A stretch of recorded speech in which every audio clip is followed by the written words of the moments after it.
ISF 김예송 간사입니다.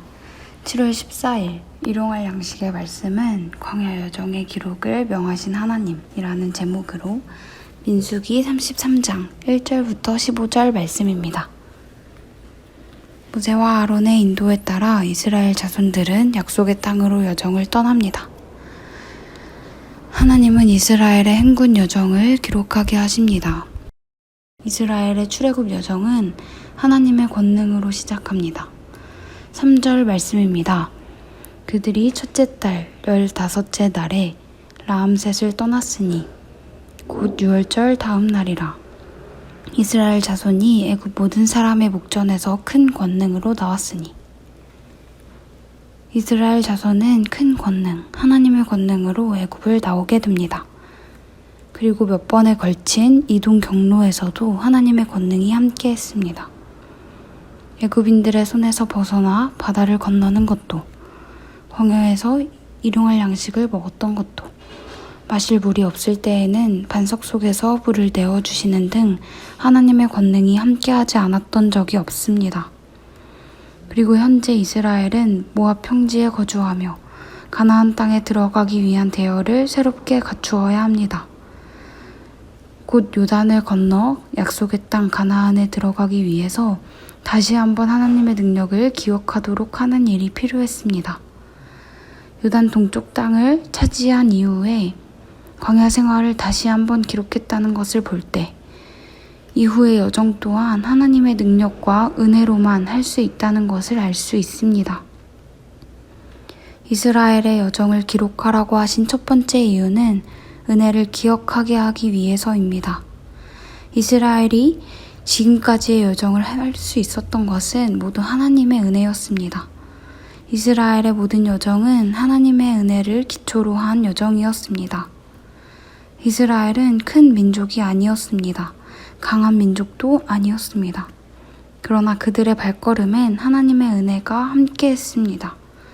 그래서 이스라엘은 앞으로의 여정 또한 하나님을 신뢰하며 발걸음을 내디뎌야 했습니다. 지금까지처럼 앞으로도 은혜로 여정을 걸어가야 했습니다. 은혜로 걸어가기 위해서는 은혜를 기억하는 시간이 필요합니다. 우리의 발걸음도 하나님의 은혜로 이루어집니다. 우리에겐 하나님의 은혜를 재정비하는 시간이 필요합니다. 무수히 많은 삶의 걸음 속에 하나님의 은혜가 있었다는 것을 기억하는 것이 필요합니다. 앞으로 나아가기 위해 그 은혜를 기억해야 합니다.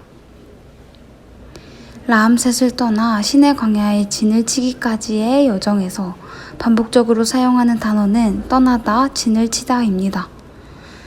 이스라엘은 계속해서 떠남과 진침을 반복해야 했습니다.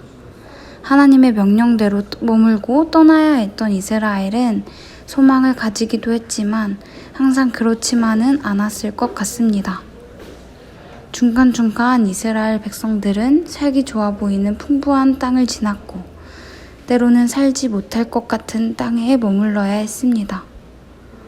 샘물 열둘과 종려 70그루가 있는 엘림과 같이 물이 풍부한 곳, 애굽 병사들에게 잡힐 뻔했던 바다 한가운데, 사흘길을 걸어도 물을 얻지 못하는 광야와 마실 수 없는 쓴 물가도 있었습니다.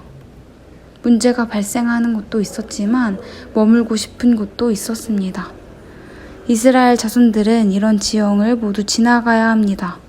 머물고 싶었던 곳은 떠나야 하며 머물고 싶지 않은 곳은 머물러야 하는 여정이었습니다. 이스라엘은 매 순간 나그네여야 했습니다. 아직도 여정이 남아있는 떠돌이였습니다. 하나님께서 이스라엘의 여정을 기록하라고 하신 두 번째 이유는 여전히 이스라엘의 여정이 끝나지 않았음을 알려주시기 위해서입니다. 오늘 말씀은 애굽을 떠난 지 3개월이 된 시내 광야까지의 여정을 기록합니다. 시내 광야는 이스라엘이 십계명을 받은 장소입니다. 본격적으로 하나님의 백성이 되어가는 장소인 것이죠. 그러나 이곳도 충분하지 않습니다.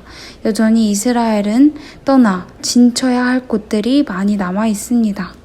여전히 이스라엘은 나아가야 할 여정이 남아 있습니다. 여전히 이스라엘에게는 만족하지 않고 도착하기를 계속해야 합니다. 하나님의 약속이 있는 땅을 밟기 위한 여정이 필요합니다. 매 순간 하나님의 은혜가 있지만 그럼에도 우리가 머물고 싶은 곳은 우리에게 안정을 주는 곳입니다. 물을 얻기 어려운 광야에서 물이 넉넉한 곳을 찾는 것, 나의 필요를 채워주는 곳을 찾는 것은 쉽지 않습니다. 그래서 우리는 그런 기회가 있을 때 놓치기 싫어합니다. 언제 또 좋은 기회가 올지 모르기 때문입니다. 또 머물기엔 불리한 환경들도 있습니다. 이런 곳에서는 빨리 벗어나고 싶습니다. 그러나 우리의 인생 여정은 약속의 땅을 향해 나아가는 이스라엘 자손들과 같습니다. 장차 도착할 약속의 땅, 완성된 하나님 나라까지의 여정이 있습니다. 이 여정에서 우리에게는 머물고 싶은 곳과 머물기 싫은 곳이 있습니다. 그래서 우리에게는 은혜가 필요합니다. 머물고 싶은 곳을 떠나는 은혜와 머물기 싫은 곳에 머무는 은혜 말입니다. 이스라엘을 부르신 하나님은 그 모든 순간과 모든 장소에서 하나님을 드러내십니다. 이스라엘은 머물고 싶었던 곳을 떠나고 머물고 싶지 않은 곳에 머물며 점점 가나안 땅을 향해 가까워져 갑니다. 사실 이스라엘이 약속의 땅을 바라보며 떠나고 진쳤던 모든 곳은 하나님 나라가 되어 있었습니다. 하나님의 이름이 드러나고 하나님의 권능이 나타났습니다. 오늘 하루도 우리의 모든 여정에 하나님이 드러나는 하나님 나라가 될 수 있기를 소망합니다.